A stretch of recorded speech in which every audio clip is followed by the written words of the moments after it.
Hey, I'm Sam, a fourth year medical student, and this video is gonna be about my desk setup. I feel like this video is gonna be fast lang, cause my setup naman is not that fancy. And also, disclaimer, this is my desk setup as of August 24, 2021. Because since the pandemic started, palipat-lipat ako ng place. So, one time, nandun ako sa gilid, minsan nasa floor ako, and now, parang ito yung pwesto ko for at this moment. and here din sa desk setup ko, I always change it a lot. Yes. Minsan nakaharap ako dito, minsan nakaharap ako dito. But for today, ito na yun. So, here's my setup. So I prepare my desk every morning before school. Yeah. So my laptop and everything. So this is my setup. It's just really simple. It's just a desk. This one actually originally lalagyanan to ng TV. May TV dito dati. But then I transformed it. Inalis ko yung TV dito, tapos I made it my desk. Para near the window, di ba? O, di ba? So, first, my laptop's there. I don't know how I need to explain that. Tapos, my water jug to stay hydrated. Char. Tapos, my plant dyan, which my mom made me propagate. And then, here's a mug na ninakaw ko lang sa baba from, the kitchen. Ayun, ginawa kong lalagyanan ng pens ko, highlighters. And then, yung handle niya, ginawa kong lalagyanan ng cable ko para hindi mahulog-hulog dyan. Wow, cable management daw siya. Tapos ito yung, yung desk timer na sinabi ko for my last video. And then this one, my planner, I used it na finally.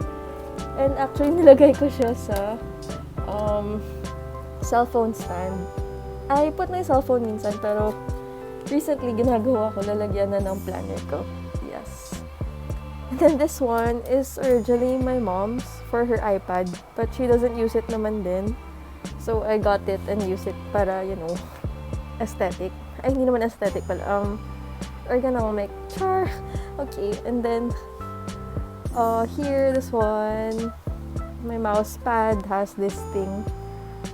And then, a wireless mouse. Ayan. And then, I have my notebooks here. So, recently, this one, I bought this before na, and I used it as a notebook na for online classes. So, ayan, dito ako nag-notes, ganun. This one, wala pa akong nasusulat, pero andyan lang yan, just in case may naisip akong gawin with that. That's it for this setup. It's super simple lang naman. So yeah, record notebook yung gamit ko for note-taking so far. Yes. Tapos sa sa mga gilid-gilid ko here, sa side ko is a trash can. Para if ever I'm snacking here while classes are ongoing, I can just throw it agad.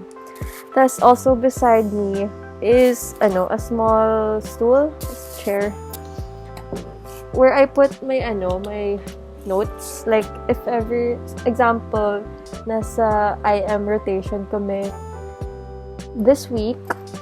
So, yung mga nandito sa gilid, mga IM-related stuff. So, yung IM Platinum. This my notes from third year. So, notes ko from third year, I used also a record notebook. So, ayan, nag-notes ako last. Here, I put it sa side, puro IM yung mga nandito para in case matawag or may nabanggit yung prof na hindi ko alam, I can just check my notes and refresh. Diba? Char. And then here sa sa my window, there's a ledge there. I put this alcohol just in case lang naman para clean tayo dito. And then, this Gorilla Pod is there. But this one, I palipat-lipat to ng pwesto depending. So, I use this for, like, pag may, what do you call this? Pag exam week, ito yung gamit ko. Since 2 gadgets set up kami, so 1 gadget for Zoom, 1 gadget for the exam talaga. So, we're Zoom proctored. So, this is what I use. And then, ayun, sa gilid din, mga plants. So that's it for my video. That's it. Bye!